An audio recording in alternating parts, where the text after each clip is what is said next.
الحمد لله رب العالمين الصلاة والسلام على خاتم النبيين وعلى آله وصحبه أجمعين أما بعد فأعوذ بالله من الشيطان الرجيم بسم الله الرحمن الرحيم قال الله تعالى في سورة الأنفال يسألونك عن الأنفال قل الأنفال لله والرسول فاتقوا الله وأصلحوا ذات بينكم وأطيعوا الله ورسوله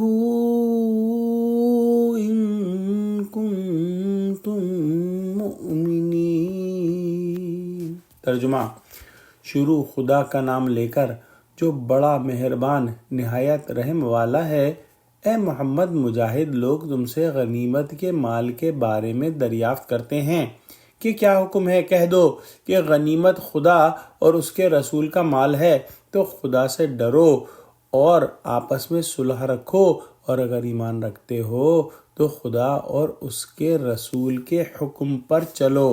اس آیت میں مال غنیمت کے لیے لفظ انفال استعمال کیا گیا ہے۔ انفال جمع ہے نفل کی، اور نفل کے معنی ہے اضافی شے۔ مثلا نماز نفل جسے ادا کر لیں تو باعث ثواب ہے، اور اگر ادا نہ کریں تو مواخذہ نہیں۔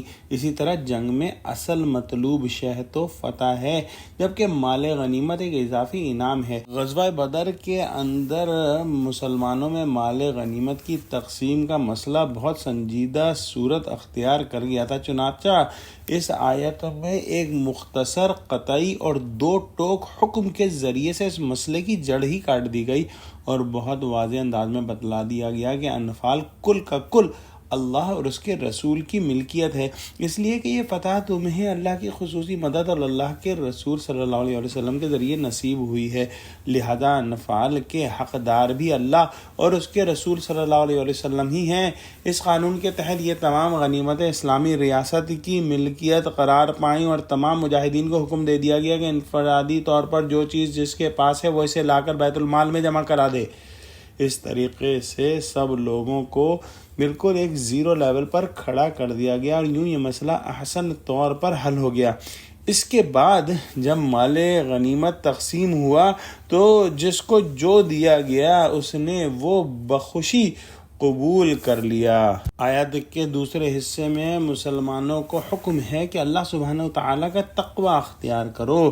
تقوی کے بارے میں جب پوچھا گیا تو حضرت ابو ہریرہ رضی اللہ تعالیٰ عنہ نے بیان فرمایا کہ تقوی سے مراد ایسی ہے کہ اگر کانٹے دار جنگل میں سے گزرا جائے تو کیسے گزرے گا انسان اپنے آپ کو، اپنے کپڑوں کو بچا کر گزرے گا۔ بالکل اسی طرح سے دنیا میں اس طرح رہنا ہے کہ گناہ جو ہے ان سے انسان اپنے آپ کو اللہ سبحانہ وتعالیٰ کی رضا کی خاطر بچاتا رہے، اور یہی تقوی ہے۔ تو اللہ سبحانہ وتعالیٰ نے حکم فرمایا کہ اللہ کا تقوی اختیار کرو اور اپنے آپس کے معاملات کو درست کر لو، اور اللہ کی اور اس کے رسول کی اطاعت کرو اگر تم مومن ہو۔ مومن اور ایمان کی بحث اگلی آیت میں انشاءاللہ ہم کل پڑھیں گے۔ دعا کرتے ہیں کہ اللہ سبحانہ وتعالی ہم کو قرآن کا فہم عطا فرما، ہم کو سچوں سے جوڑے اور ہم کو صراط مستقیم پر قائم فرما دے۔ آمین۔ وآخر دعوانا الحمد للہ رب العالمین۔ السلام علیکم ورحمۃ اللہ وبرکاتہ۔